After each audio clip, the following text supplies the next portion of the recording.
ہم ایک طرف حسینیت پر بھی ناز کرتے ہیں تو اپنی بریلویت پر بھی ناز کرتے ہیں. ہم صرف حسینی نہیں، بریلوی حسینی ہے.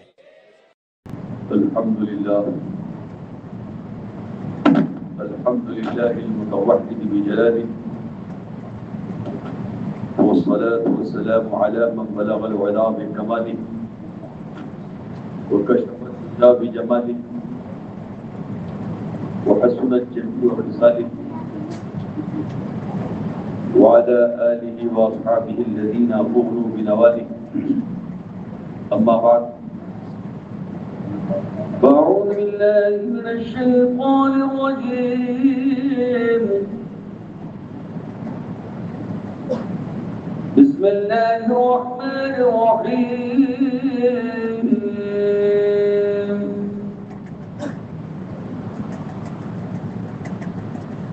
إياك نعبد وإياك نستعين.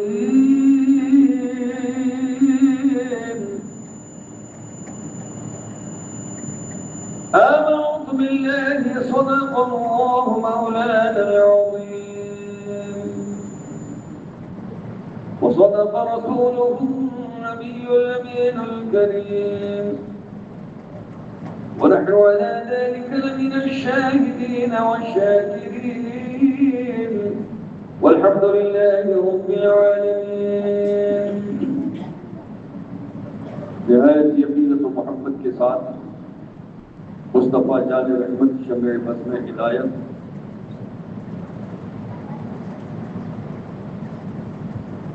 شافع روز محشر رسول مکرم شفیع معظم رحمت عالم فخر آدم و بنی آدم شہر یار کرم تاجدار حرم مالک رقاب امم قاسم الفتایا والنعم مدینۃ العلم والحکم صلی اللہ تعالی علیہ وسلم کی بارگاہ کے قسمانہ میں درود پاک کر کے حقیقت پیش کریں. اللہم صلی علی سیدنا مولانا محمد وعلی آلہ سیدنا مولانا محمد صلی اللہ علیہ وسلم.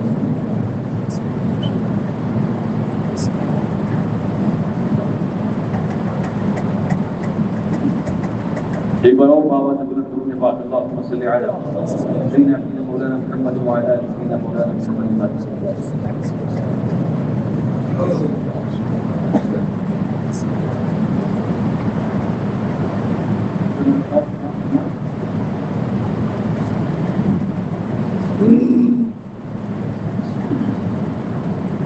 شہر جانے جہاں مدینہ ہے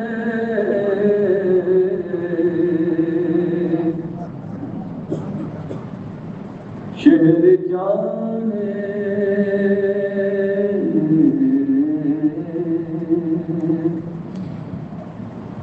شہر جانے جہاں مدینہ ہے رشک پاک جنا مدینہ ہے رشک پاک جنا مدینہ ہے اس میں رب کے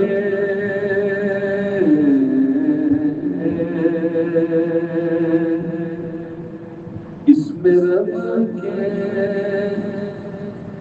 اس میں رب کے حبیب رہے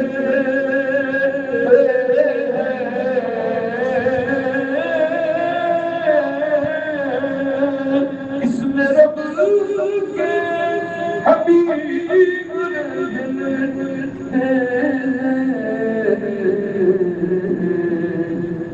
نازش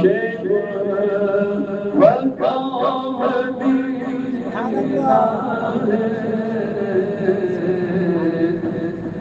نازش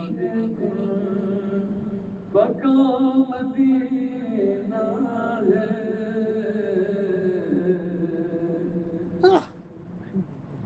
اس کے ذرے ہے آرزو وجود، اس کے ذرے ہے آرزو وجود، حسرت رہے شام مدینہ ہے، حسرت رہے شام مدینہ ہے،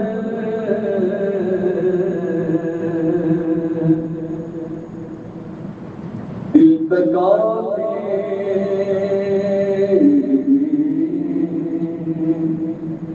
تکاتی ہے روشنی سہری،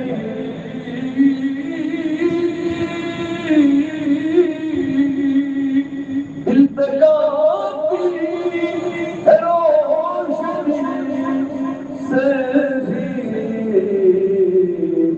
اس قدر تو بشام مدینہ ہے، اس قدر تو بشام مدینہ ہے، شہر جانے جہاں مدینہ ہے۔ درود پاک پڑھیں۔ اللهم صل على سيدنا محمد وعلى آل محمد وعلى محمد وبارك وسلم، صلاة وسلام عليك يا رسول الله صلى الله تعالى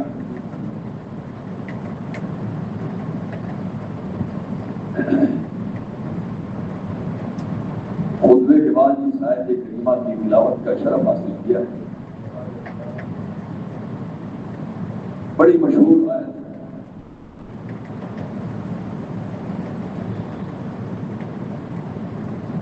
یہ آیت جس کو یاد نہیں ہے وہ ہاتھ اٹھا دے۔ یہ آیت جسے یاد نہ ہو وہ ہاتھ اٹھائے۔ کسی کا ہاتھ نہیں اٹھا، اس کا مطلب سب کو یاد ہے۔ یاد میں تلاوت کی شاید بہت مسلمانی تھا یا بہت سے لوگ اور جو نہ کی میں نے پڑھی ہے کون سی آیت ہے؟ کوئی ہے بتانے والا؟ دیکھیں آپ کتنا متوجہ ہیں۔ میں نے خطبے میں جس آیت کریمہ کو بنوانے سفر بنایا ہو، پہلی بار یہ آیت میں نے عنوان سفر کے طور پر پڑھی ہے۔ اور کیا ہے؟ یہ ہے بولو، مجمع سے بولو، یاد نہیں ہے؟ بتا بیٹا، آج ہمارا بچہ بتا کون سی بتا ہے؟ کون سی آیت؟ اتنا مجمع ہے، اسی تعداد میں لوگ میں نے اعوذ باللہ بسم اللہ پڑھنے کے بعد جو آیت پڑھی ہے، یاد ہے کسی کو؟ پتہ کون سی آیت پڑھی؟ نہیں یاد ہے؟ کیسے سنتے؟ اوپر سے سب جاگ رہے، لگتا اندر سے سب سو رہے ہیں۔ اپنے اندر کو جگانے کے لیے اللہ کا ذکر کرتے رہیے، سبحان اللہ الحمدللہ، تاکہ آپ کا اندر جاگ جائے۔ باہر سے بہت جاگ رہا ہے مگر اندر کا نظام سو رہا ہے۔ اتنی مشہور میں نے آیت پڑھی ہے، جسے آپ فجر میں بھی پڑھتے ہو، ظہر میں بھی پڑھتے ہو، عصر میں بھی پڑھتے ہو، مغرب میں بھی پڑھتے ہو، عشاء میں بھی پڑھتے ہو، سنت میں بھی پڑھتے ہو، نفل میں بھی پڑھتے ہو، واجب الوتر میں بھی پڑھتے ہو، جمعہ میں بھی پڑھتے ہو، عیدین میں بھی پڑھتے ہو، فاتحہ میں بھی پڑھتے ہو، گھر میں پڑھتے ہو، مسجد میں پڑھتے ہو، مزاروں میں پڑھتے ہو۔ اس مشہور سورت کی مشہور آیت میں نے تلاوت کی، کچھ ذہن میں آیا؟ نہیں آیا؟ اتنی غفلت میں نہ بیٹھا تھا۔ اسی تمہاری غفلت کا فائدہ اٹھا کر کے گمراہ و بد مذہب بد مذہبی ہو رہی ہے. اللہ فرماتا ہے إِيَّاكَ نَعْبُدُ وَإِيَّاكَ نَسْتَعِينُ. جسے یہ آیت یاد نہ ہو وہاں سے اٹھا دیں.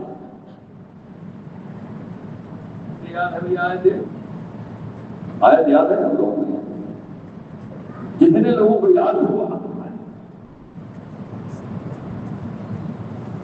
ماشاء اللہ سبھی کو یاد ہے. بچے کو یاد ہے. بہت سو کو اس کا ترجمہ بھی معلوم ہوگا. ایاک نعبد، بے شک بندے ایاک نعبد ہم تیری ہی عبادت کرتے ہیں. اعلیٰ ترجمہ کیا ہم تیری، ہم تجھی کو پوچھیں. پوچھنا اور عبادت کرنا ایک ہی چیز ہے. ہم تجھی کو پوچھیں اور تجھی سے مدد چاہیں. یہ بھی ترجمہ صحیح ہے، یہ بھی ترجمہ کر سکتے ہو. ہم تیری ہی عبادت کرتے ہیں اور تجھ ہی سے مدد طلب کرتے ہیں.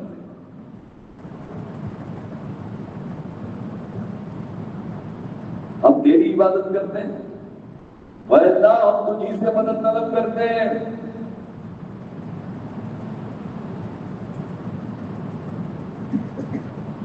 تجھ ہی سے مدد طلب کرتے ہیں، تیری ہی عبادت کرتے ہیں. بے شک ایک مسلمان صرف اللہ کی عبادت کرتا ہے، کسی کی عبادت نہیں کرتا. نہ چاند کی، نہ ستاروں کی، نہ سورج کی، نہ آسمان کی، نہ فرشتوں کی، نہ کسی جماعت کی، نہ کسی درخت کی، نہ کسی نبی کی، نہ کسی رسول کی، نہ کسی ولی کی، نہ کسی غوث کی، نہ کسی کتب کی، نہ کسی مزار کی، نہ کسی گنبد کی. ایک مسلمان کسی کی عبادت نہیں کرتا سوائے اللہ کے. لا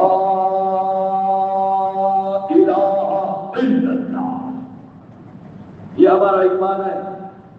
اللہ کے سوا کوئی معبود نہیں. عبادت اسی کی ہوگی، پوجا اسی کی ہوگی، اسی کے آگے سجدہ عبادت ادا کیا جائے گا.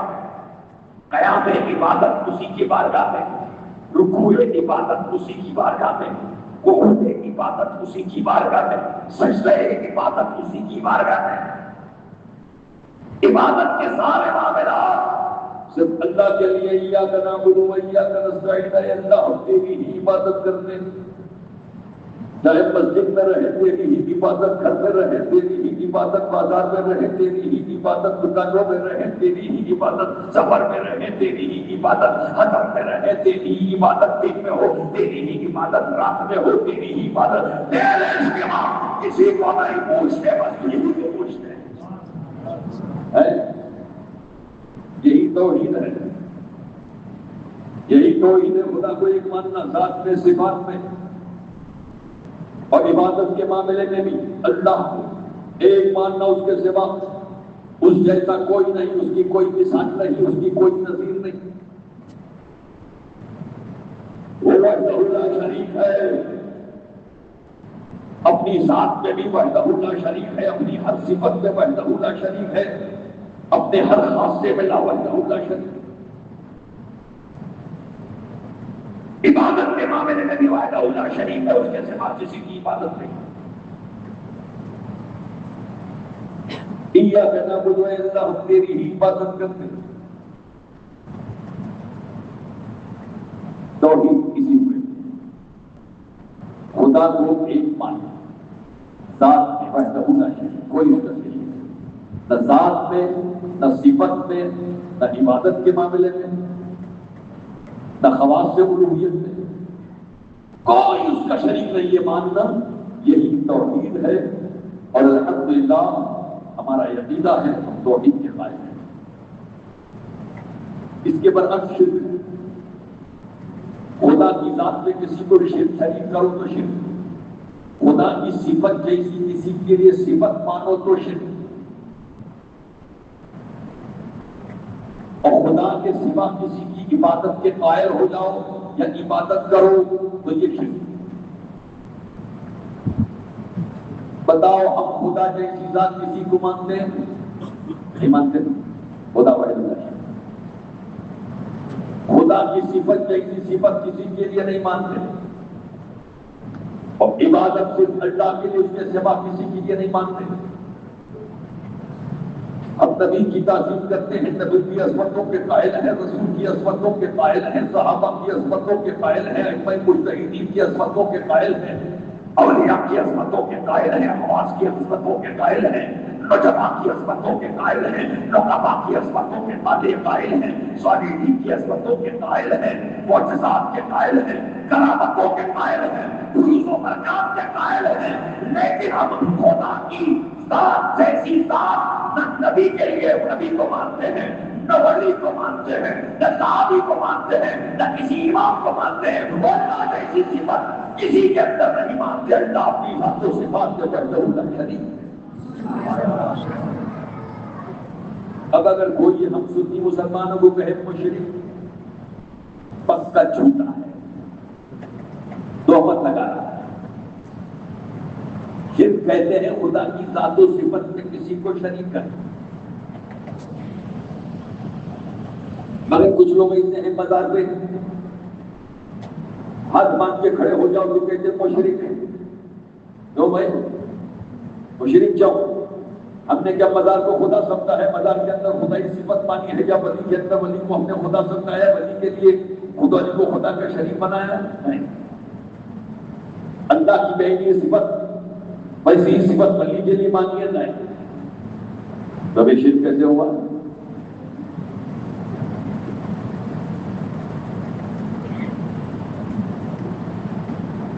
تعظیم کے لیے قیام ہوتا ہے، شرک ہونے کا کوئی سبب؟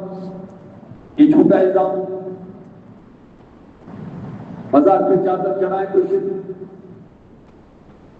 اگر کوئی مزار کو بوسہ دے تو مجھے شرک ہو گیا. شرک کیوں ہوا؟ کیا اس مزار کو یا صاحب مزار کو خدا کہتا ہم نے مانا؟ نہیں مانا. بوسہ دینا بھی کئی طرح سے ہوتا ہے. ہم حجر اسود کو بوسہ دیتے ہیں، کیا شرک ہے؟ تعظیم سے بوسہ دیتے ہیں، دیکھتے رہتے ہیں ایک دوسرے گر پڑ کے لو جاتے ہیں، کب دھمکی کرتے ہوئے درست نہیں. مگر حجر اسود کا بوسہ دینے کے لیے سب لوگ جاتے ہیں کیونکہ حضور کے لبھائے مبارک وہاں لگے ہوئے، سب بے چین کہ ہم بھی بوسہ دیں. یہ تعظیم کا بوسہ ہے. ہر کوئی جاتا ہے بوسہ دیتا ہے. شرک نہیں.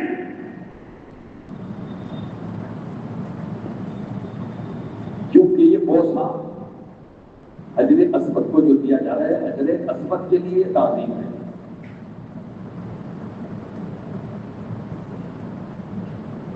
اور اس میں ثواب ہے، تو ثواب ہونے کی وجہ سے کار عبادت بھی بنتا ہے، مگر عبادت اللہ کی ہوتی ہے. اللہ کی نسبت سے اس کی تعظیم کی جاتی ہے، تو اس لیے اللہ کی عبادت ہے، مگر حجر اسود کی صرف تعظیم ہے، عبادت نہیں.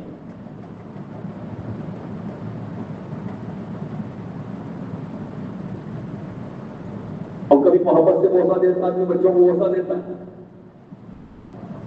شرک ہو گیا؟ کہتے ہیں نہیں شرک ہوا. کیوں نہیں شرک ہوا بھائی؟ بچے کو بوسہ دیا، شرک کیوں نہیں ہوا؟ نہیں یہ تو عبادت کے لیے تو نہیں کیا. تو کیا مزار کا بوسہ عبادت کا ہے؟ صاحب مزار کو کسی کوئی ولی سمجھ کر کے بوسہ دیتا ہے نہ کہ خدا سمجھ. یہ زبردستی شرک ہوا جاتا ہے اس طرح سے. یہ سمجھ نہیں. شرک کہتے ہیں خدا کی ذات یا صفت میں یا عبادت میں کسی کو شریک کرنا. اور توحید ہے اللہ کو اس کی ذات و صفات میں ایک ماننا، اسی کو معبود حقیقی، اسی کو معبود ماننا. معبود ہے معبود پتا اسی کو. یہ ہے توحید. ہم شرک سے پاک ہیں. اگر کوئی شرک کا حکم لگاتا ہے تو غلط. اب دیکھیے ہم کچھ لوگ کہتے ہیں اگر ہم نے وسیلہ بنا لیا تو کہتے ہیں شرک. کیوں وسیلہ بنانا کیوں شرک ہوگا؟ وسیلہ خدا کی بارگاہ میں بنانا شرک نہیں. وسیلے کا ایک موضوع رکھتا ہوں. اللہ والوں سے اگر استعانت کوئی کرتا ہے، مدد طلب کرتا ہے، تو کہتے ہیں شرک ہو گیا۔ اللہ کے رسول سے اگر کوئی مدد طلب کرے تو کہیں گے شرک، غوث اعظم سے مدد طلب کرو تو شرک، خواجہ غریب نواز سے استغاثہ کرو تو شرک، مخدوم ماہینی سے استغاثہ کرو تو شرک۔ کیوں؟ یہ شرک نہیں ہے، مگر شرک کا الزام دیا جاتا ہے۔ کیوں؟ تو کبھی کبھی پڑھ دیتے ہیں آیت، کہتے ہیں قرآن میں ایاک نعبد و ایاک نستعین، ہم تیری ہی عبادت کرتے ہیں، تجھ سے ہی مدد کرتے ہیں، تو اللہ ہی سے مدد طلب کرو، کسی ولی سے مدد طلب کرو۔ ہم کہتے ہیں تم چچا سے مدد کیوں طلب کرتے ہو، اپنے ابا سے مدد کیوں طلب کرتے ہو، اپنی ماں سے مدد کیوں طلب کرتے ہو، اپنے دوست سے مدد طلب کیوں کرتے ہو؟ ایک دوسرے سے تعاون کا رشتہ جڑا ہوا ہے۔ کوئی اپنے اقارب سے مدد طلب کرتا ہے، کوئی دوست سے مدد طلب کرتا ہے، کوئی رشتے دار سے مدد طلب کرتا ہے، کوئی انجینئر سے مدد طلب کرتا ہے، کوئی وکیل سے مدد طلب کرتا ہے، کوئی پولیس سے مدد طلب کرتا ہے۔ یہ کیا ہے؟ لوگ کہتے ہیں کہ یہ شرک نہیں ہے، تو ایاک نستعین تو تم پڑھ دو، اے اللہ ہم تجھ سے مدد طلب کرتے ہیں، تو پھر کتنے لوگوں سے تو مدد زندگی میں پتہ نہیں کتنے لوگوں سے مدد طلب کرتے رہتے ہو، مدد طلب کرتے رہتے ہو، تم پڑھتے ہو ایاک نستعین، ایاک نستعین، اللہ تجھ سے مدد طلب کرتے ہیں، ایاک نستعین تجھ سے مدد طلب کرتے ہیں، تو اتنے ساروں سے مدد طلب کرتے ہو۔ دراصل یہ سب ظاہری اسباب ہوتے ہیں، حقیقت میں مدد کرنے والی ذات اللہ کی۔ خدا کے مدد کیے بغیر کوئی مدد کر ہی نہیں سکتا۔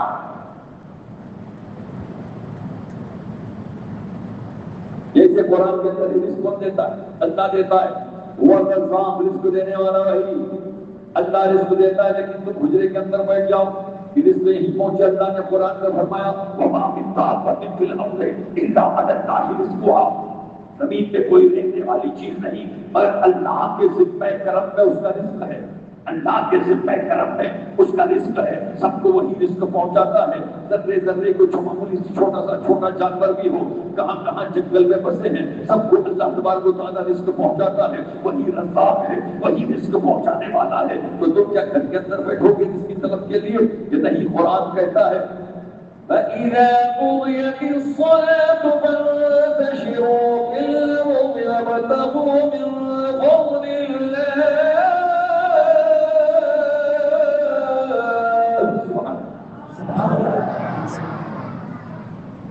جب نماز ادا کر چکو تو زمین میں پھیل جاؤ، فَانتَشِرُوا فِي الْأَرْضِ، زمین میں پھیل جاؤ، وَابْتَغُوا مِن فَضْلِ اللَّهِ، اللہ کا فضل تلاش کرو، اللہ کا فضل تلاش کرو۔ اللہ نے تمہیں قوتیں دی ہے، تمہیں معیار و مدد تم کو مجبور محض بنا کے نہیں رکھا۔ اللہ نے تمہیں قوتیں دی ہیں، دیکھنے کی، بولنے کی، سننے کی، پکڑنے کی، چلنے کی، احساس کرنے کی، اور قوتوں کو استعمال کر کے روزی طلب کرو۔ درختوں کو بھی روزی ملتی ہے مگر درخت چل پھر نہیں سکتے، اس لیے ان کو مخلوق کی جگہ ہی پہ اللہ رزق عطا فرماتا ہے، زمین سے جڑے رہتے رزق ملتا رہتا، لیکن تمہیں اللہ نے اختیار دیا ہے۔ ظاہر ہے درخت تم افضل ہو، کوئی چاہے گا کہ میں درخت بن جاؤں؟ نہیں چاہے گا، درخت بن جاؤں نہیں چاہے گا، لیکن انسان ہے ستا پھرتا، تو اللہ نے تمہیں فضیلت دی ہے، فضائل عطا کی ہے، خوبیاں عطا کی ہے، تو تم محنت کرو۔ اللہ فرماتا ہے فضل اللہ میں تلاش کرو۔ میرے نبی فرماتے ساری دنیا مل کر تمہیں اس سے زیادہ دینا چاہے، ساری دنیا مل کر تمہیں وہ نفع پہنچانا چاہے جو تمہارے مقدر میں نہیں ہے، وہ نفع نہیں پہنچا سکتی ہو، اور ساری دنیا مل کر تمہیں وہ ضرر پہنچانا چاہے جو تمہارے مقدر میں نہیں ہے تو نہیں پہنچا سکتی۔ تو رزق دینے والا اللہ ہی ہے۔ یہ سب اسباب ہیں، ظاہری طور پر آدمی جس کی جستجو کرتا ہے، جس کو تلاش کرتا ہے، آپ کو جانا ہے، ان سے ملنا ہے، ان سے ملنا ہے، محنت کرنا ہے، مزدوری کرنا ہے، کاروبار کرنا ہے، نوکری کرنا ہے، کوئی نہ کوئی بہانہ تلاش کرنا ہے، اس بہانے کے پردے میں اللہ رزق دینے والا ہے۔ بظاہر دیکھو تو ہر کوئی گھر کا مالک چلا رہا ہے، اخراجات دے رہا ہے، کما رہا ہے، کھلا رہا ہے، کھلا رہا ہے، کہتے صاحب فلاں صاحب کھلا رہے ہیں، فلاں صاحب کھلا رہے ہیں، مگر حقیقت میں اللہ کھلا رہا ہے، اللہ کھلا رہا ہے، تو حقیقت میں رزق دینے والا اللہ ہے۔ تو ایسے ہی حقیقت میں مددگار اللہ ہی ہے، اللہ کے چاہے بغیر کوئی تمہاری مدد نہیں کر سکتا۔ تو یہ سب اسباب ہیں ظاہر کے بعد جن سے ہم مدد طلب کرتے ہیں۔ حقیقی معاون، حقیقی مددگار اللہ کی ذات ہے، اس لیے ہم کہتے ہیں اللہ اللہ خود ہی سے ہم مدد طلب کرتے ہیں، یعنی حقیقی مددگار تو ہی ہے۔ ہم ان اسباب کو پکڑ کر کے، یہ ظاہری اسباب کو خلاف کر کے، ہم ان اسباب کو حقیقی مددگار نہیں سمجھتے، ان اسباب کے پھندے میں تجھ ہی سے مدد طلب کرتے ہیں۔ ہمارا عقیدہ یہی ہے کہ تو ہی حقیقی مددگار ہے۔ یہ سب ظاہری پھندے ہیں، تو اسی لیے ہمارا ایک دوسرے سے مدد طلب کرنا، ایاک نستعین اللہ تجھ ہی سے ہم مدد طلب کرتے ہیں، اس کے خلاف نہیں ہے۔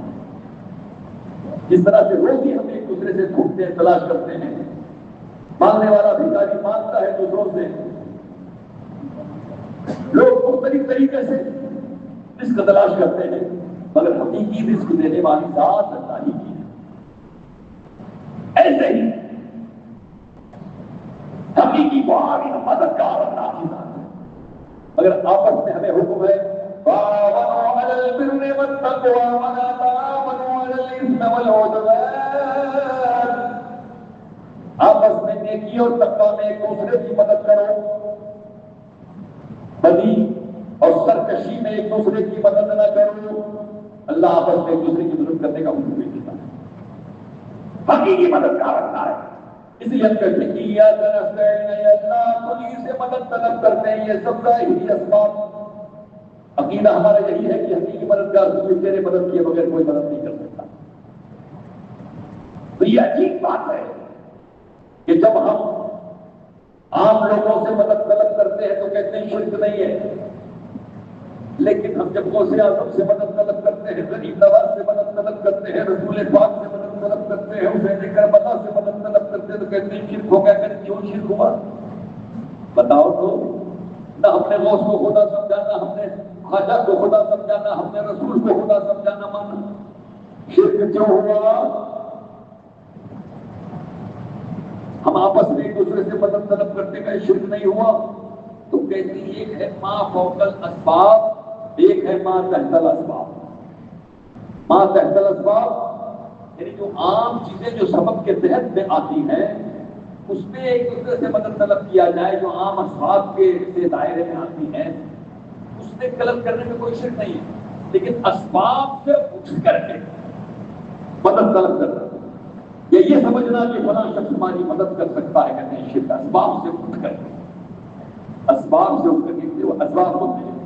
جیسے ہم نے اپنے کسی رشتے دار سے مدد طلب کی تو کیسے مدد طلب کیا؟ تو پیسے کی مدد طلب کی، یا دعا کی وہ دے گا، یا تو ٹرانسفر کرے گا، یا جو بھی کرے گا، ایک اسباب کے طریقے سے ہوتا ہے۔ اور ایک مدد ہوتی ہے اسباب سے ماورا، اسباب سے اٹھ کر کے۔ جیسے کوئی ڈوب رہا ہے، اس نے کہا یا غوث میری مدد فرمائیں کہ میں میری زندگی بچ جائے، تو ظاہر ہے یہاں مدد جو ہوگی کیسے ہوگی؟ اگر غوث پاک مدد فرمائیں گے تو کیسے فرمائیں گے؟ وہ جیسے چاہے کرے، ظاہری اسباب پہ کہیں آ جائے، ان کی دعا سے کوئی کشتی آ جائے، یا نہیں تو وہ ہاتھ پکڑ کے کنارے کر دیں۔ کہتے ہیں یہ کہتے ہیں یہ تو فوق الاسباب ہے، یہ اسباب سے اٹھ کر کے چیز ہے، یہ کوئی وہیں سے بیٹھے بیٹھے مدد کر دے، یہ اسباب سے اٹھ کر کے چیز ہے۔ کہتے ہیں یہ ہے شرک۔ اسباب کے تحت اگر ہو، جیسے کوئی ڈوب رہا ہو، موبائل اس کے پاس ہو، وہ سامنے کنارے پہ کھڑے ہوئے شخص کو فون کرے تھے کسی طرح سے میری مدد کر، میں تو ڈوب رہا ہوں یہاں پر، سنبھل نہیں پا رہا ہوں، تو یہ مدد طلب کرنا کہتے ہیں اسباب کے تحت۔ لیکن وہیں سے کہے خواجہ رمضان شرک ہو گیا، بولے کیوں؟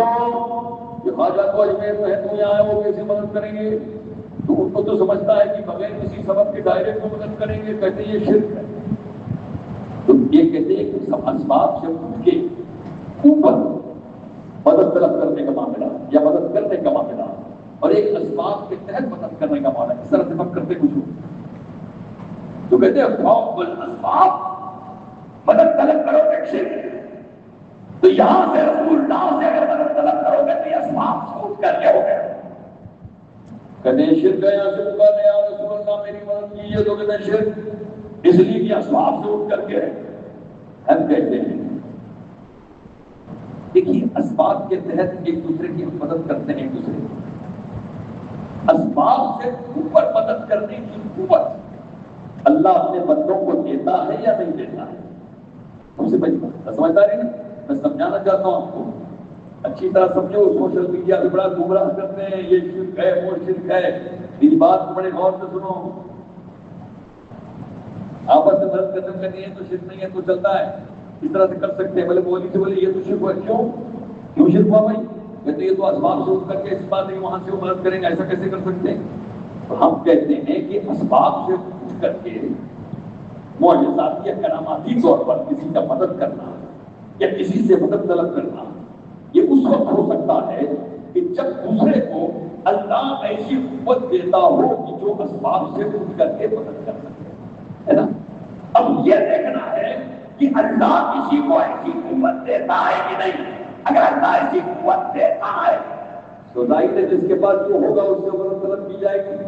موبائل کی دکان سے موبائل لیا جائے گا، کپڑے کی دکان سے کپڑا لیا جائے گا، بنیاد کی دکان سے غلہ چاول راشن لیا جائے گا. یہ نہیں ہو سکتا کہ کپڑے کی دکان میں جا کے آپ جوتے تلاش کریں، جوتوں کی دکان میں جا کر کے موبائل ڈھونڈ رہے ہیں. یہ نہیں ہو سکتا، جس کے پاس جو ہے وہی مانگو گے. تو اب دیکھنا یہ کہ اللہ ایسی قوت اپنے بندوں کو دیتا ہے کہ نہیں دیتا ہے، اسباب سے اٹھ کر یہ ہمیں دیکھنا ہے کہ اللہ بندوں کو ایسی قوت اگر دیتا ہے کہ اسباب سے اٹھ کر کے وہ مدد کر سکتے ہیں، ایسی طاقت اگر دیتا ہے جب اللہ دیتا ہے تو ظاہر ہے لوگ مدد طلب کریں گے، ہماری مدد کیجیے. اور ایسے واقعات ہوتے ہیں، دیتا ہے کہ دیتا ہے. اور آپ سے پوچھو قرآن میں عیسیٰ علیہ السلام کا ذکر ہے. اللہ فرماتا ہے عیسیٰ علیہ السلام کے اور ذکر فرماتا ہے. کیا فرماتے ہیں حضرت عیسیٰ؟ جو قرآن نے ذکر کیا انی اخلق لکم من الطیر کہیئۃ الطیر فانفخوا فیہ ویکون طیرا بإذن اللہ. حضرت عیسیٰ کہتے ہیں میں اللہ کی طرف سے تمہارے لیے نشانی لے کر کے آیا ہوں. میں مٹی کا پرندہ بناؤں گا، مٹی کا پرندہ بناؤں گا اور پھر اس مٹی کے پرندے پر پھونک ماروں گا. جب پھونک ماروں گا تو اللہ کے حکم سے زندہ پرندہ بن جائے گا. یہ بات بہت اسباب ہے کہ نہیں؟ آپ بہت اسباب سمجھ رہے نا، جملہ سمجھ لیجیے. یہ ہوتا عام اسباب کے تحت کہ کچھ ٹیکنیکل چیزیں لائی ڈالی گئی ہے کہ یہ مشین آج کل سنتے ہیں یہ آئی والا کچھ یہ بنا رہے ہیں انسانی شکل کا ڈھانچہ، وہ کام کرتا ہے، یہ کرتا ہے، جھاڑو کرتا ہے، پکاتا ہے، دنیا بھر کے کام انسان کبھی نہیں بنا. تو کیا کہتے ہیں حضرت عیسیٰ؟ میں مٹی کا پرندہ بناؤں گا، مٹی سے پرندہ، مٹی کا پرندہ بناؤں گا اور پھر اس میں پھونک ماروں گا اور اللہ کے حکم سے پرندہ بن جائے گا، سچا سچ مچ پرندہ. اللہ اس سے پتہ کہ کیسے بنے گا؟ پھونک مارنے سے بن جائے گا. آپ بنا کے پھونک مار کے دیکھنا، خود پھونک مارو، سادہ پھونک نہ مارو، پڑھ پڑھ کے پھونک مارو، کلمہ پڑھ کے پھونک مارو، آیتیں پڑھ کے پھونک مارو، سورہ فاتحہ پڑھ کے پھونک مارو، سورہ بقرہ پڑھ کے پھونک مارو، پرندہ ہونے والا نہیں. کیونکہ اللہ نے آپ کو وہ مرتبہ وہ چیز دی نہیں. اور عیسیٰ کہتے ہیں انی اخلق لکم من الطیر کہیئۃ الطیر فانفخوا فیہ فیکون طیرا بإذن اللہ. میں مٹی کا پرندہ بناتا ہوں اور اس میں پھونک مارتا ہوں، وہ اللہ کے حکم سے زندہ پرندہ بن جائے گا. آج سائنس اتنی ترقی پر ہے مگر آج انسان بنانا تو دور کی بات ہے، چوہا بھی نہیں بنا سکتا. کوئی زندہ چوہا بنا پائے گا؟ کوئی سائنس نہیں بنا پائے گا. چلو کوئی ڈال دیں، کوئی بنا دیں، مشین میں تیار کر دیں کہ زندہ چوہا مجھ پر کیسے نکلے، نہیں نکل سکتا. اسباب قدرت ہی سے مدد لینی پڑے گی. اگر کوئی نئی مخلوق نسل کا کوئی جانور بنانا ہے تو پھر الگ الگ نسل کے جانوروں میں اختلاط کر کے ہی وہ سب معاملات چلیں گے، مگر اس سے ہٹ کر کے کچھ نہیں بنا سکتے. ایک مکھی نہیں بنا سکتا، ایک چونٹی نہیں پیدا کر سکتا، اتنی ساری تدبیر کے باوجود مشینری بنا سکتا ہے، راکٹ بنا سکتا ہے، پمپ بنا سکتا ہے، بہت کچھ بنا سکتا ہے، لیکن جو اللہ نے بنا دیا اللہ کے حکم سے جو بن گیا وہ بنا نہیں سکتا۔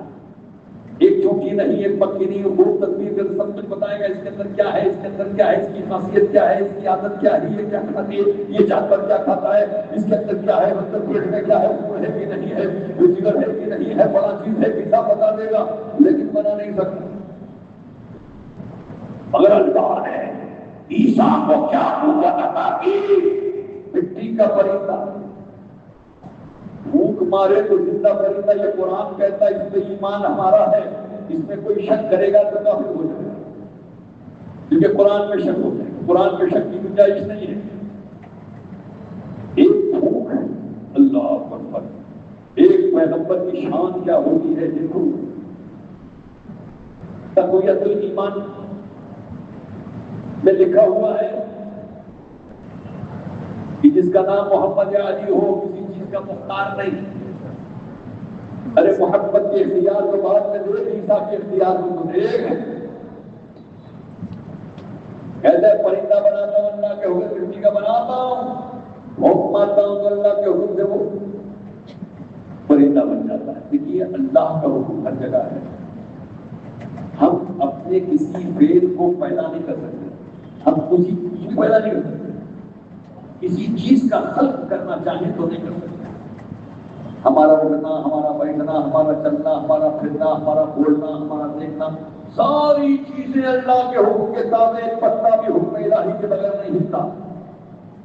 اگر ہمیں ایک کسب کا ایک چیز دی گئی ہے کہ بس وہی خلق ہمارے پاس ہے، ہم بول رہے ہیں تو یہ جو الفاظ پیدا ہو رہے ہیں، یہ آواز جو پیدا ہو رہی ہے اللہ کے حکم سے ہو رہی ہے۔ اس آواز کے خالق میں نہیں ہوں، آپ بیٹھے ہو تو اس بیٹھک کے خالق آپ نہیں ہو، آپ کھڑے ہو جاؤ گے تو یہ قیام جو آپ کا ہوگا، یہ کھڑے ہونے کی جو صفت آپ کے اندر ظاہر ہوگی، اس صفت کے آپ خالق نہیں ہو۔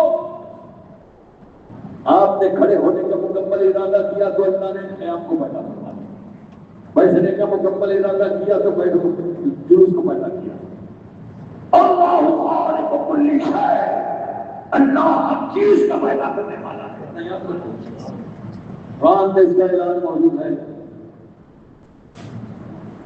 ہم اپنے افعال کے خالق نہیں ہیں، تو ہمارا سب کچھ اللہ کے حکم سے، اللہ کا حکم نہ ہو آپ کا یہاں آنا اللہ کے حکم سے، آپ کا دیکھنا اللہ کے حکم سے، آپ صرف قسم کرتے ہو، ارادہ کرتے ہو، ارادہ اور کسی چیز کے حصول کی آپ کی کوشش مکمل ہوتی ہے تو اس کے بعد اللہ اس چیز کو پیدا فرما دیتا ہے۔ تو یہ جو آپ نے قسم کیا، اس کے اعتبار سے آپ پر احکام نافذ ہوتے ہیں کہ آپ نے یہ کیا، اس کا قسم کیوں کیا، اس کا قسم کیوں کیا۔ جیسے معلوم ہے کہ یہ بٹن دبائیں گے یہ ٹکڑے ٹکڑے ہو جائے گا، تو آپ دیکھیں گے یہ بٹن نہیں دبانا ہے، ڈینجر ہے۔ اب اگر کوئی بٹن دبا دے گا تو سارا الزام اس کے اوپر آئے گا، تو یہ بٹن کیوں دبایا ہے، ٹکڑے ہوئے ہیں، میں کیوں بھر کے تو میں نے تھوڑے ٹکڑا ہے، میں تو خالی بٹن دبانا، تو نے کام تو یہاں کیا، یہ بٹن دبا دیا تو کام ہو جائے گا۔ تو بندہ قسم کرتا ہے، ارادہ اور کوشش جب مکمل کرتا ہے تو اللہ اس چیز کو پیدا فرماتا ہے جس چیز کی وہ کوشش کرتا ہے، چاہے وہ اچھائی ہو یا برائی۔ کسی چیز کا پیدا کرنا عیب نہیں ہے، اس چیز سے متصف ہونا، برائی سے متصف ہونا یہ عیب ہے۔ اللہ برائی سے متصف نہیں ہوتا، مگر اللہ ہر چیز کا خالق ہے، آپ اس کی کوشش کرتے ہیں۔ میری یہ تمہید اس لیے باندھی کہ وہاں قرآن کے اندر ہے جو اللہ کے حکم سے پرندہ ہوتا ہے، تو اللہ کا حکم ہر جگہ رہتا ہے، ہر جگہ اللہ کا حکم رہتا ہے، بول رہے ہو، بیٹھ رہے ہو، چل ہر جگہ۔ تو حضرت عیسیٰ کہتے انی اخلق لکم من الطیر کہیئۃ الطیر، دیکھیں ایک نبی کا اختیار دیکھو، یہ نہیں کہ ایک بار بناتا ہوں اللہ کے حکم سے، کہا جب میں بناؤں گا پرندہ مٹی کی صورت میں، مٹی کا مت ہوگا تو وہ کیا ہو جائے گا، جتنا پرندہ ہو جائے گا۔ پرندہ کیسے ہوتا ہے، پرندے میں کیا کیا ہوتا ہے، پرندے کو آپ کاٹیے، مرغا وغیرہ مرغی کاٹتے ہو، اندر کیا کیا ہے اس کی، ارے وہ پتلی ہے تو اس کا دل ہے تو اس کا جگر ہے تو اس کے اندر خون ہے تو اندر ہڈیاں ہیں تو نسیں ہیں تو شریانیں ہیں تو دماغ ہے تو آنکھیں ہیں تو کان ہے تو پاؤں ہیں، خون کی رفتار ہے، سب کچھ ہے کہ نہیں ہے۔ سب کچھ ہے. اور پھر خون کو جانچ لیبورٹری میں بھیجو تو خون میں پتہ نہیں کیا کیا چیزیں آئیں گی. اتنا ہونا چاہیے, اتنا نہیں, اتنا ہونا چاہیے, اتنا نہیں, اتنا ہونا چاہیے, اتنا. CBC چیک کراؤ, ایک نارمل رپورٹ خون کی کیسی آتی ہے. یہ خون کے قطرے میں اللہ نے کتنا رکھ دیا ہے. یہ خون کا قطرہ اس پہ غور کرو. ایک CBC چیک کراؤ, دیکھو کتنی چیزیں خون میں رہتی ہیں. یہ ہے تو یہ ہے تو یہ ہے تو یہ ہے تو یہ ہے, سب کا یہ آئے گا. اتنا ہونا چاہیے, اتنا ہے, اتنا ہونا چاہیے, اتنا ہے, اتنا ہونا چاہیے. نارمل ہے کہ نہیں ہے. اور پھر چیکنگ کے تو اور بھی مرحلے خون کے ہوتے ہیں. اللہ کیسی شان ہے اللہ. یہ دنیا جتنی ترقی کرتی جا رہی ہے پروردگار عالم کی قدرتوں کا ارمان ہو. تو ایک پرندے میں کیا کیا ہوتا ہے اور کچھ. اب مٹی کا پرندہ اگر بنا دیا جائے تو مٹی ہے, اوپر بھی مٹی, اندر بھی مٹی, پیروں کے پاس بھی مٹی, سر کے پاس بھی مٹی, توڑو تو مٹی, تم کے پاس توڑو تو مٹی, پڑوں کے پاس توڑو تو مٹی, کہیں سے بھی توڑو اندر بھی مٹی, باہر مٹی ملے گی نا. مگر اللہ اکبر, اگر عیسیٰ پھونک مار دے تو ایسی پھونک میں دماغ بھی مل گیا, دماغ بھی آ گیا, آنکھیں بھی آ گئی, دودھ بھی آ گیا, کان بھی آ گئے, سماعت بھی آ گئی, جگر بھی آ گیا, کلیجہ بھی آ گیا, خون بھی آ گیا, نسیں بھی آ گئی, شریانیں بھی آ گئی, طاقت بھی آ گئی, قوت بھی آ گئی, زبان بھی آ گئی, آواز بھی آ گئی, پیر بھی آ گئے, کھلنے کے پک بھی آ گئے. یعنی اندر باہر وہ پرندہ مٹی کا ایک پھونک نے ایسی زندگی عطا کی کہ سچ مچ پرندہ بن گیا. ایک پھونک عیسیٰ کی جامع کمالات ہے, جامع معجزات ہے. ایک پھونک سے کچھ بن گیا, ایک ہی پھونک سے آنکھیں بھی بن گئی, ایک ہی پھونک سے آنکھوں میں روشنی بھی آ گئی, ایک ہی پھونک سے کان بھی ہو گئے, ایک ہی پھونک سے دماغ بھی آ گئی, ایک ہی پھونک سے اس کے منہ بھی بن گیا, زبان بھی آ گئی, زبان حلق کی آواز بھی, ایک ہی پھونک سے خون بھی, شریانیں بھی, خون کی رفتار بھی, گردش بھی, سوچ سب کچھ دماغ کچھ بنا. کیسی بھوک ہے عیسیٰ. یہ کیا ہے؟ یہ ما فوق الاسباب ہے, اسی کو معجزہ کہتے ہیں. اسباب سے اوپر چیز. اور آگے دیکھو کیا کہتے ہیں, وہ ابری الاکمہ والابرص, میں کوڑھی کو اچھا کر دیتا ہوں. وہ کہہ رہے عیسیٰ, میں کوڑھی کو اچھا کرتا ہوں اور مادرزاد اندھے کو بھی اچھا کر دیتا ہوں. وہ ابری الاکمہ والابرص, مادرزاد اندھے کو اچھا کر دیتا ہوں اور کوڑھی کو بھی اچھا کر دیتا ہوں. مادرزاد اندھے کو کون اچھا, زیادہ دنیا ترقی یافتہ ہے, کوئی ہے کوئی سائنسدان ایک مادرزاد اندھے کو بینا بنا دے. مادرزاد اندھا جس کے اندر روشنی نہ ہو, یہاں تو لوگ جن کی آنکھوں میں روشنی ہے اسی وجہ سے روشنی ظاہر ہو جاتی ہے, جو روشنی پیدا نہیں کر سکتے. آنکھیں نابینا ہو جاتی, کبھی آنکھوں کا آپریشن فیل ہو جاتا ہے تو آدمی اندھا ہو جاتا ہے. خود ان کا کیا ہوا بگڑا ہو سنوار نہیں سکتے تو کسی نابینا کو آنکھیں کیسے دے سکتے ہیں؟ مگر حضرت عیسیٰ کی قوت دیکھو, کہتے میں مادرزاد اندھے کو آنکھ والا بنا. یہ کون سی قوت ہے بھائی, یہ کون سی قوت ہے؟ وہ کیا موجود تھے, کوئی حلوہ بنا کے دیتے ہیں, کوئی سکوب بنا کے دیتے ہیں, کوئی سرما بنا کے دیتے ہیں. عیسیٰ کہ روزانہ لگایا کرو, اتنے دن لگاؤ گے سرما تو آنکھوں میں روشنی آ جائے گی, اتنا موجود کھایا کرو تو آنکھوں میں روشنی آ جائے گی, یہ پاؤڈر پیا کرو تو آنکھوں میں روشنی آ جائے گی, یہ سکائی کرو, یہ یوگا کرو, یہ ایسا کرو ویسا کرو, اس طرح کرو. بس جب ارادہ کیا عیسیٰ نے کہ سامنے والے کی روشن آنکھ ہو جائے تو اللہ کے حکم سے اس کی آنکھ روشن ہے. اسباب سے اوپر کی قوت ہے, اسباب سے اوپر کی قوت ہے. میرے نبی کی شان دیکھو, غزوہ احد میں حضرت قتادہ کی آنکھ سختی ہوتی ہے, تیر آتا ہے رسول اللہ کی طرف. حضرت قتادہ اپنے چہرے کو مصطفیٰ کے چہرے کی طرف کرتے ہیں تاکہ رسول کا چہرہ زخمی نہ ہو. تو وہ تیر جو نبی کی طرف آ رہا تھا قتادہ کی آنکھ میں لگتا ہے, آنکھ ٹوٹ جاتی ہے, تیر کتنا مضبوط ہوتا ہے, لوہر کی نلی ہوتی ہے, آنکھ میں گھسی, پوری رفتار سے گھسی تو آنکھ جیسی نازک چیز کی حالت کیا ہوگا. رخسار پہ آ گئی, اب روشنی تو ہو ہی نہیں سکتی. دی اور جب سے پتا لانے کا یا رسول اللہ میری آنکھ بہ گئی، مصطفیٰ جان رحمت نے اپنا لحاف لگایا، وہاں کو اس کی جگہ بٹھایا تو قتادہ کہتے ہیں وہاں پہلے سے زیادہ روشن ہو گئی، تو پہلے سے زیادہ خوبصورت ہو گئی۔ سبحان اللہ۔ کون سی قوت ہے بھائی؟ یہی قوت کا نام مافوق الاسباب ہے۔ یہ اسباب سے اٹھ کر کے قوت، اسی لیے تو اس کو معجزہ کہتے ہیں۔ جب ولی سے سرکت ہو تو اسے کرامت کہتے ہیں، کیونکہ یہ اسباب یہ سائنسدان کی سائنس میں نہیں آئے گی، یہ منطقی کی منطق میں نہیں آئے گی، یہ فلسفی کے فلسفے میں نہیں آئے گی، یہ عقل سے سمجھنا چاہو گے نہیں سمجھو گے۔ کوئی آپ کو سمجھا نہیں سکتا کہ یہ پھوٹی ہوئی آنکھ ہے جس میں روشنی کے غائب، اور آنکھ کو حضور نے لگا دیا تو جو پھوٹی ہوئی جو پہلے سے زیادہ خوبصورت بن گئی، خود ایک لمحے کے اندر اور روشنی بھی آ گئی۔ واہ!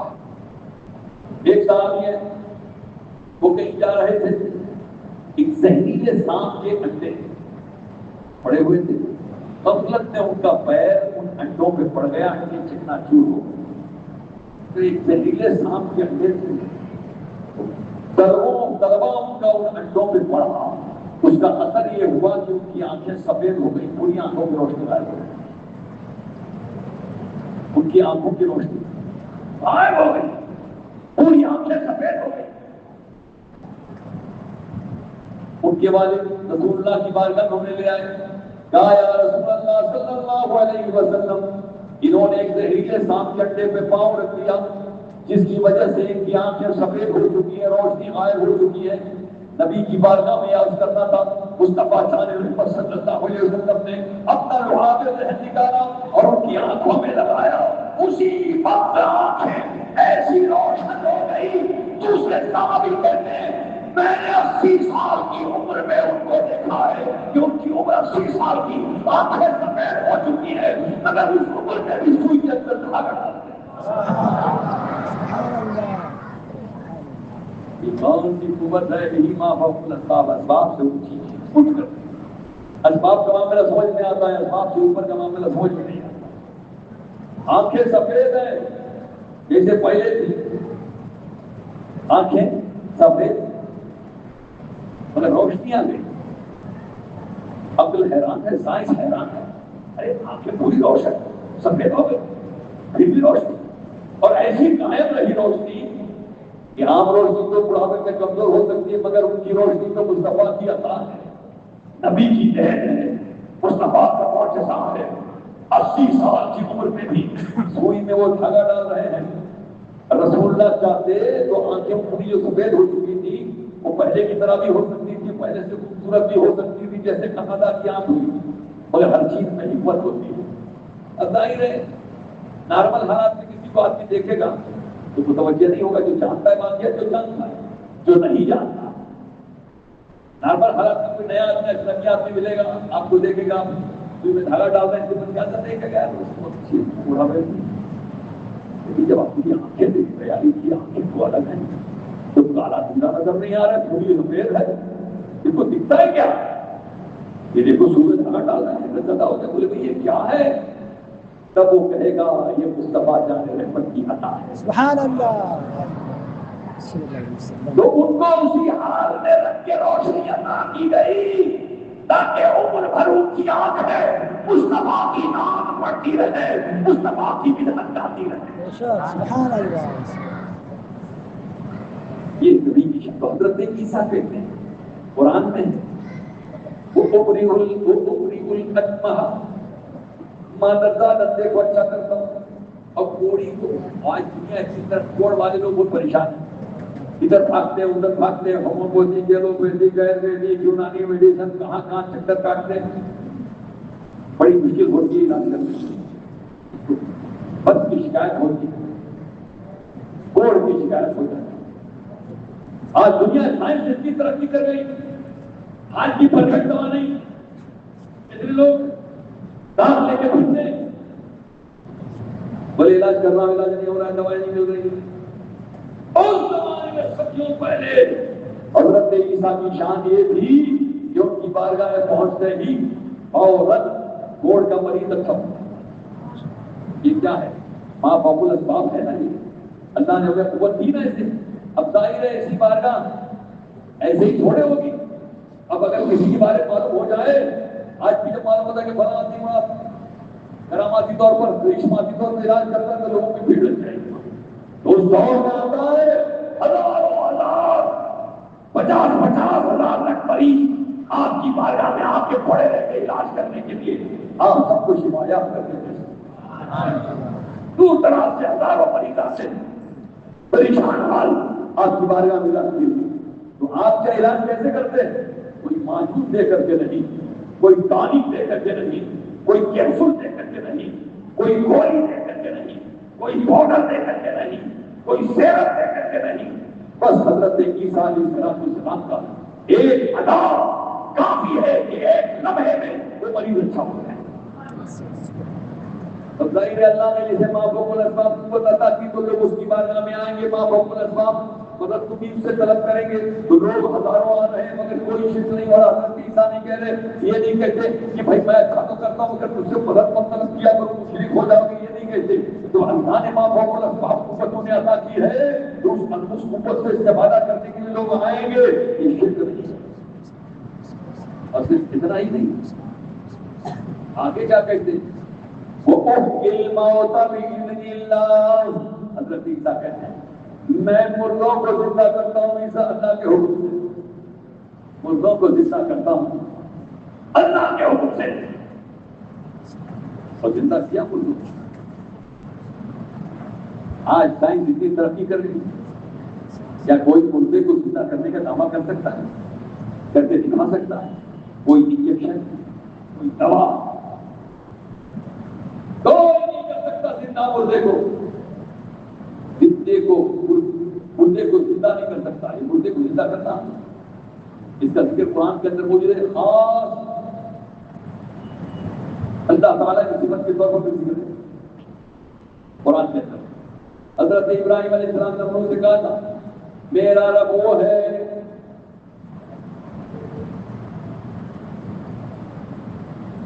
میرا رب وہ ہے جو موت و حیات عطا کرتا ہے، زندگی اور موت عطا کرتا ہے. زندگی دینا اللہ کی صفت ہے، حقیقی صفت اسی کی ہے. مگر پروردگار عالم نے حضرت عیسیٰ کو اللہ کے حکم سے وہ زندہ ہو جاتا ہے. تو اگر کوئی حضرت عیسیٰ سے کہیں کہ حضور ہمارے مردے کو زندہ کر دیے تو کیا مشرک ہو جائے گا؟ نہیں، کیونکہ حضرت عیسیٰ کو قوت عطا کی گئی. قوت عطا کرنے کا مطلب یہ ہے کہ حضرت عیسیٰ کے تصرف کرتے ہیں تو اللہ کے حکم سے وہ مردہ زندہ ہو جاتا ہے. اور ہر نبی ولی اور ہر نبی جی کا معجزہ اور ہر نبی کی کرامت بھی ایسی ہے. بندی پر کے تمام بندوں کے اعمال بھی ایسی ہے. اللہ کے حکم کے بغیر کوئی چیز پیدا نہیں ہوتی، کوئی اپنے فعل کا خالق نہیں بن سکتا. ایک شخص حضرت کا چاہنے والا، حضرت عیسیٰ کا چاہنے والا 30 دن کے راستے سے تھا. اس کی موت ہو گئی، بہن نے اطلاع دی حضرت عیسیٰ کو. تو حضرت عیسیٰ 30 دن کے بعد پہنچے. فرمایا اس کی قبر کہاں ہے؟ قبر دکھائی گئی، کھڑا کر دیا. اس کو زندہ کیا حضرت عیسیٰ نے اللہ کے حکم سے، اور زندہ ہوا. پھر اس کی شادی ہوئی، صاحب اولاد ہوا.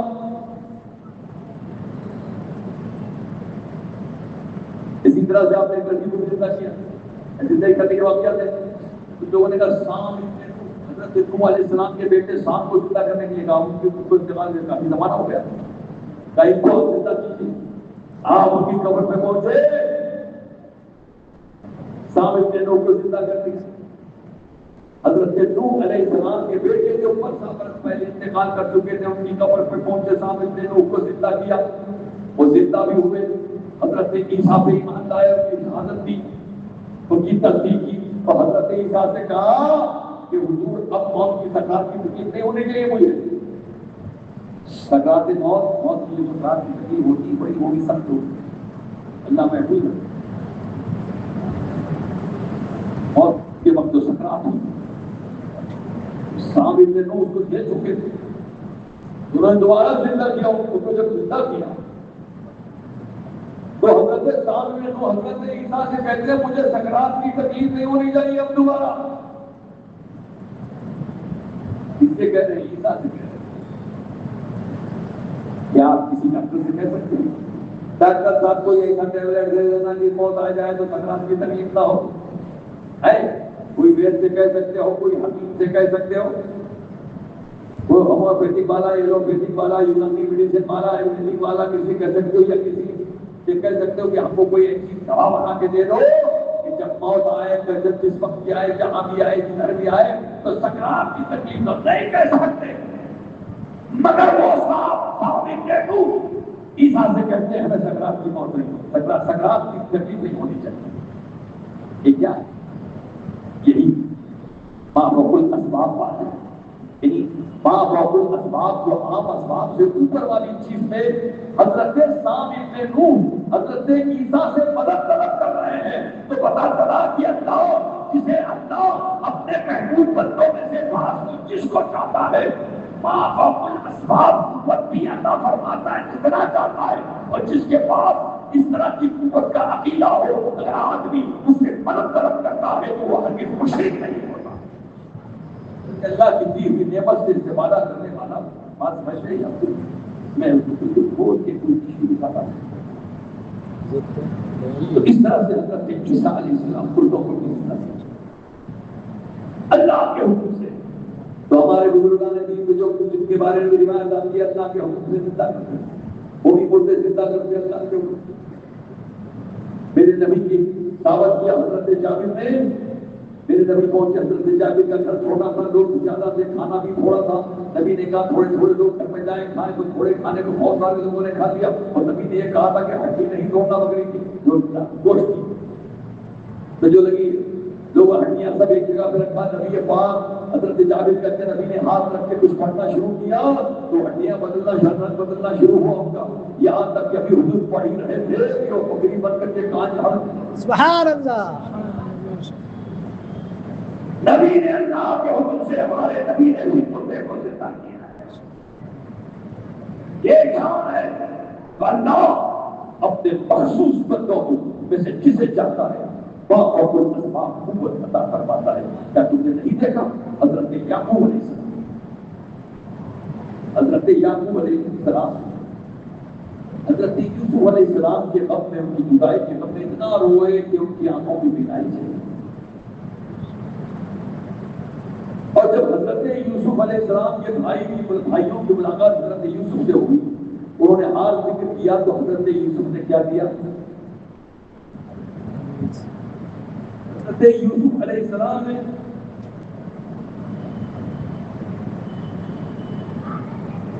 اپنا قمیص دیا،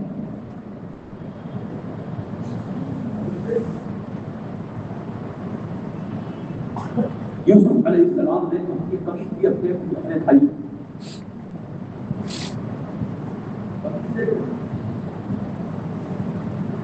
جائزہ فرمایا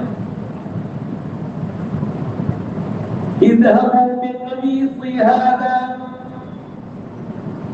میری یہ قمیص لے جاؤ، قرآن میں کیا میرے باپ کے چہرے پہ ڈالنا بینائی واپس آ جائے؟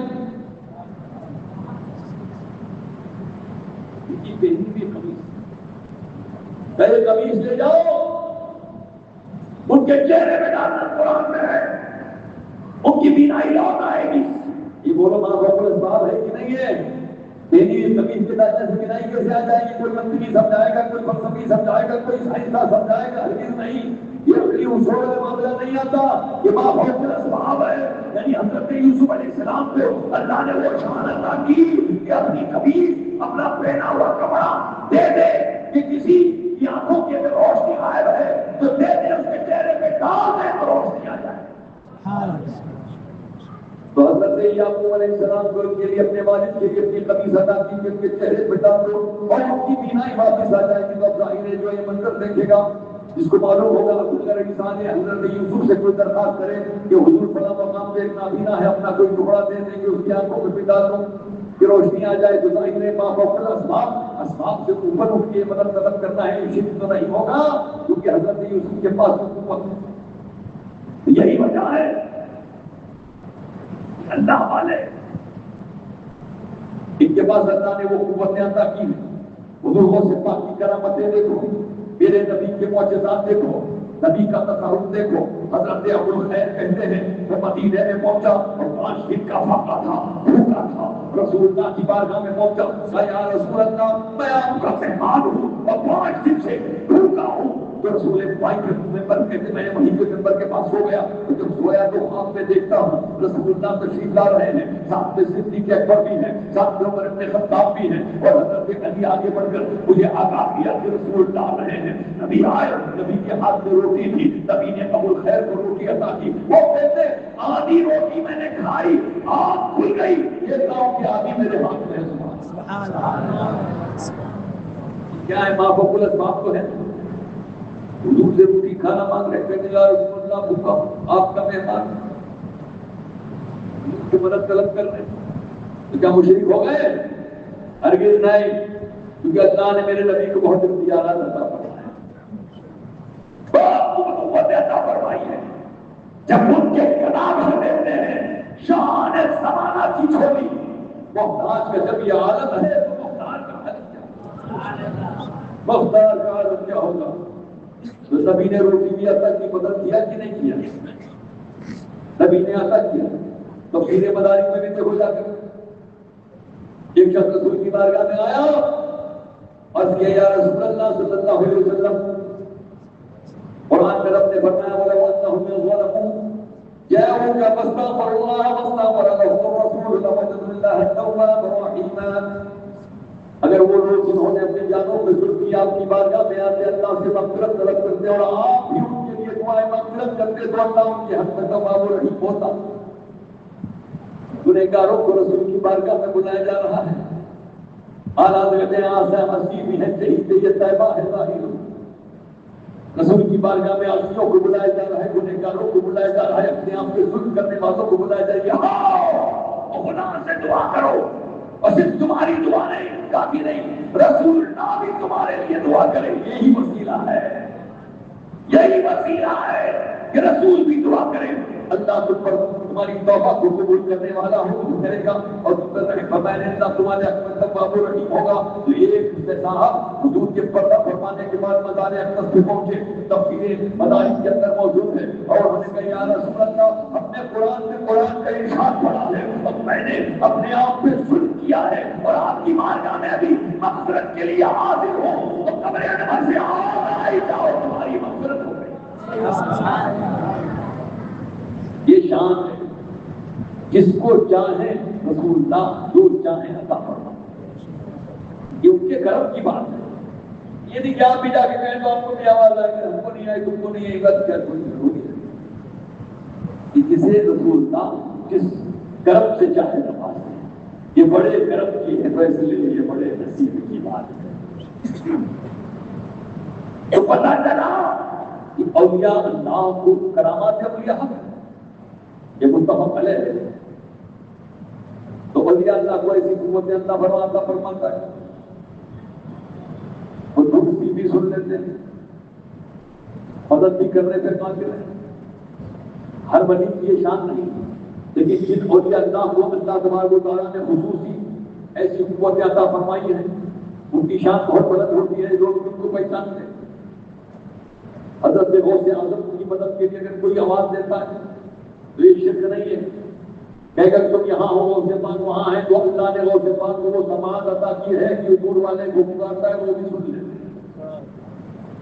شرک کی کوئی بات نہیں ہے. تو اللہ تبارک و تعالیٰ اپنے محبوبوں کو ماں فوق الاسباب بھی وہ قوت عطا فرماتا ہے, جن قوتوں کے ذریعے سے, جن قوتوں طاقتوں کے ذریعے سے وہ اپنے چاہنے والوں کی جب چاہے مدد کرنا چاہے تو مدد کر سکتے ہیں. اس لیے بزرگوں کی مزاروں پہ جا کر کے لوگ وہاں دعا بھی کرتے ہیں اور صاحب مدار سے عرض بھی کرتے ہیں کہ ہمارے حق میں دعا کرتے ہیں, یہ ہمارا کام بن جائے, ہمارے حق میں دعا کریں, نگاہ کرم فرما دیں, کیونکہ جانتے ہیں کہ یہ جو کہتے ہیں اللہ اپنے فضل سے وہ کرتے ہیں.